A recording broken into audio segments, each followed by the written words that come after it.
Hello, আসসালামু আলাইকুম। সবাই কেমন আছেন? আবারও চলে আসলাম পলির রান্নাঘর থেকে। আজকে আমি আপনাদের মাঝে নিয়ে এসেছি ঢেঁড়স ভাজির খুব সহজ একটা রেসিপি। এখানে আমি প্রথমে হাফ কেজির মতো ঢেঁড়স নিয়েছি। ঢেঁড়সগুলোকে আমি ছোট ছোট টুকরো করে কেটে নিব। ঢেঁড়স ভাজিটা করতে আমার লাগবে পেঁয়াজ আর কাঁচামরিচ। এখন চলে আসি রান্নায়। প্রথমে ফ্রাই প্যানের মধ্যে আমি পরিমাণ মতো তেল দিয়ে দিব।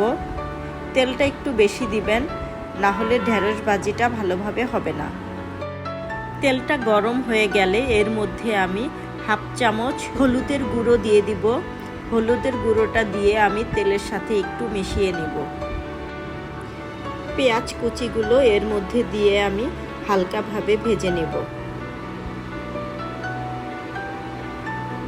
পেঁয়াজ কুচিটাকে আমি নেড়েচেড়ে ভেজে নিচ্ছি।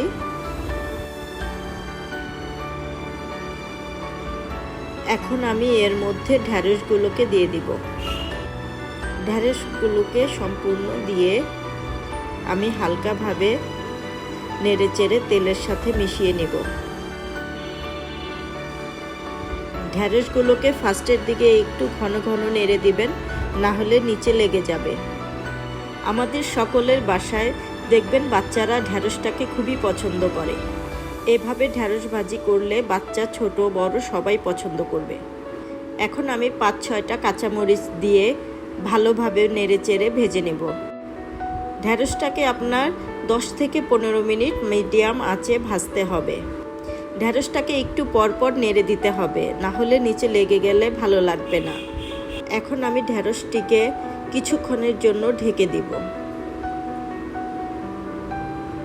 এতে করে ঢেঁড়সগুলো ভালোভাবে সিদ্ধ হয়ে যাবে।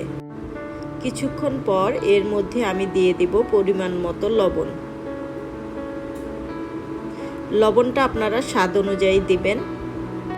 এখানে আমি ১ চামচের মতো লবণ ব্যবহার করেছি। আপনারা চাইলে কম বেশি করে দিতে পারবেন। এই পর্যায়ে দেখবেন ঢেঁড়সটা কিন্তু একটু আঠালো হয়ে যাবে। আমরা আরেকটু ঢেকে দিব।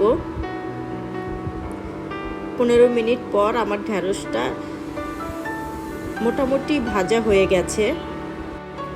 এখন আমি ঢাকনা খুলে আরও কিছুক্ষণ ভাজা ভাজা করে নেব।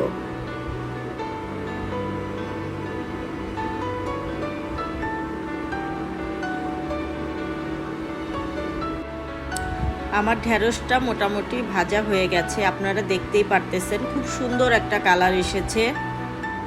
এখন কিন্তু সেই আঠালো ভাবটা আর নেই, ঢেঁড়সটা ঝরঝরে হয়ে গেছে। আপনারা ঢেঁড়সটিকে এভাবে বাসায় ভাজি করে দেখবেন, খেতে অনেক সুস্বাদু হয়। তৈরি হয়ে গেছে আমার ঢেঁড়স ভাজি। আমার ভিডিওটি আপনাদের ভালো লাগলে অবশ্যই একটি লাইক ও শেয়ার করে দিবেন। আর আমার চ্যানেলে নতুন হলে অবশ্যই সাবস্ক্রাইব করে রাখবেন এরকম নতুন নতুন মজাদার ভিডিও পাওয়ার জন্য। সবাইকে অনেক অনেক ধন্যবাদ। আল্লাহ হাফেজ।